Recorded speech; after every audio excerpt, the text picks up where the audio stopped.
All right. Please share with us your name, current occupation, and your commitment/passion for serving the community. My name is Carl Hunter. I'm the Executive Director of Building Promise USA. We're a peer-led, peer-run, peer-driven organization, which means that 51% of our leadership is directly impacted by the criminal justice system. In 2021, Building Promise was selected to be the coordinating agency for reentry services for the city of Austin. My commitment and passion is twofold. In the Bible, it was said that who would be the greatest of these?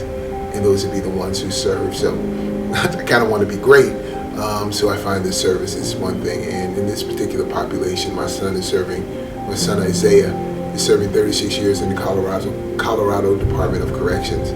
So he's my muse, and so I want to make the world a better place for men and women and individuals like my son. Please share with the community how your work and the work of your office has really had an impact on those you and your team serve. The impact is we transform situations in order to transform lives. A lot of folks who are coming back in the community have to go to different places. And with the emergence of Building Promise, we have become this single point of access that they can get the supportive services they need when they return home from incarceration in the community. Please share with the community what your Legacy Award means to you, awarded by the African American Youth Harvest Foundation at the Change in the Story Gala celebration, with Martin Luther King III as a keynote, along with the Texas Legislative Black Caucus and the Texas State NAACP office. What it means to me is that people are watching, right? An apple tree never has to tell you it's an apple tree. It's identified by the fruit that it bears.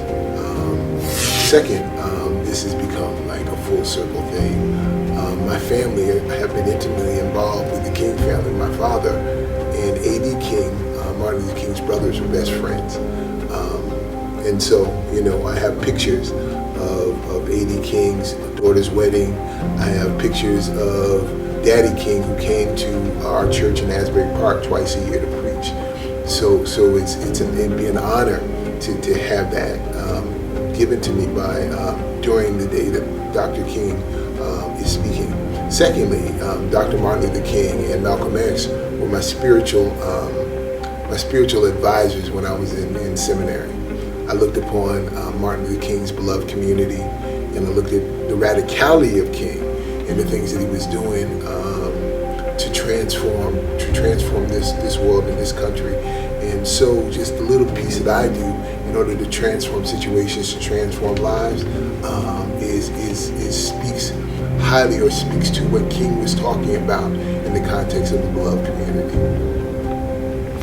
Please share with the community your thoughts on the African American Youth Harvest Foundation bringing in Martin Luther King III to the community to keynote the 3 events: Statewide Youth Summit, the VIP Brunch, and Change in the Story Legacy Award Gala. Well, I mean, to me, it's big. One, to be able to have Martin Luther King III come, right, is big. But even bigger, this moves beyond the I have a dream speech of Martin Luther King. Now that dream is becoming reality, especially when you see the work that the African American Youth Harvest Foundation is doing in the community. Just virtue of the fact that their leadership has brought 19 African American nonprofits into one place, and that we don't work separately in silos. We all work together, and I call the place Wakanda, and how that vibe is coming through the community. That we're able to serve everybody, that we share our services. And that, again, I'm going back to the thing that I said earlier, that's what King's beloved community was supposed to be about. Please share your thoughts on the importance of the services that the African American Youth Harvest Foundation brings to the community, along with 25 Black social services nonprofits all under one roof. And now the first nonprofit to be awarded a trauma recovery center in the state of Texas. The fact that under leadership of Michael and Elaine, they were able to bring 25, I'm corrected, not 19, but I'm corrected that they have 25 nonprofit African American led nonprofits under one building, and we're not doing the crab in the barrel thing.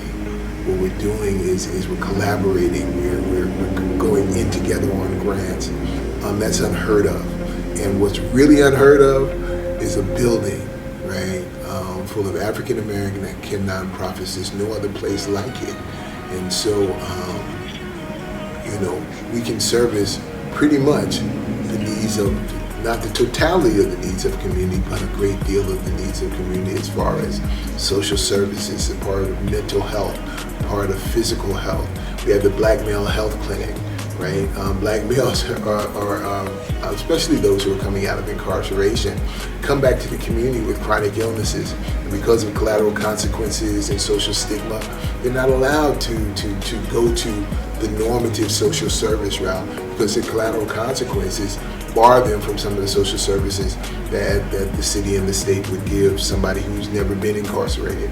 But a lot of the stuff that we've done in collaboration with, we send our guys who come into our office directly across the hall, and they walk away with health benefits and life-saving benefits. We have one story where a person, he went a week before and he got his MAP card. The following week he had a massive heart attack, and he could have died, but because of that he had a MAP card, he was able to go to the hospital, get the stent that he needed, and open heart surgery that he needed at no cost to him, and he's alive today and is a practicing attorney. Would you recommend the community to attend the statewide youth summit and the Changing the Story Legacy Award Gala? I would do more than recommend. I would insist, because we need to always uplift our own, right? And this is an opportunity to uplift something that is very, very rare. An organization of organizations working together to uplift the community and serve the community. Again, going back to the legacy of Dr. King, Martin Luther King III's father, he talks about this beloved community. And this is an example, 6633 Highway 290 East. We represent, what can happen when African Americans work together.